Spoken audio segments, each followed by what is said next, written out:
एक गांव में दो बहनें रहती थीं, रीना और मीना। रीना बहुत दयालु और उपकारी लड़की थी, लेकिन मीना हमेशा अपने बारे में ही सोचती थी और किसी की सहायता नहीं करती थी। एक बार एक ऋषि मुनि उस गांव से होकर के जा रहे थे। तभी उनको बहुत भूख लगी, तो वो जा कर के रीना और मीना के घर पहुँचे। तभी रीना बाहर गई थी और मीना घर पे अकेली थी। ऋषि बोले, अगर आपके पास कुछ खाने के लिए है तो मुझे दे दीजिए, बहुत भूख लग रहा है। मीना सोची कि हमारे पास तो बहुत खाना है, लेकिन अगर मैं इनको खाना दे देती हूँ तो हमारा खाना कम हो जाएगा। तो वो ऋषि को बोली, नहीं, हमारे पास तो कुछ भी नहीं है खाने के लिए। ऋषि मुनि उदास होकर के वहाँ से चले गए और थोड़ी दूर जाके एक पेड़ के नीचे बैठ गए।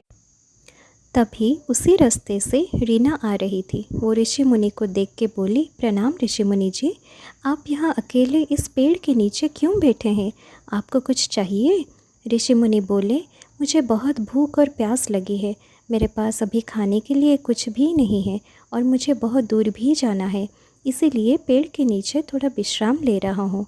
तभी रीना बोली, आप निश्चिंत रहिए, आप मेरे साथ मेरे घर चलिए। रीना ऋषि मुनि को अपने घर लाके पेट भर के खाना खिलाई और कुछ देर विश्राम करने के लिए बोली। ये सब देख के मीना गुस्से से बोली, क्यों तुम खाना दे रहे हो? हमारा खाना ख़त्म हो जाएगा। रीना बोली, दूसरे की मदद करना अच्छी बात है।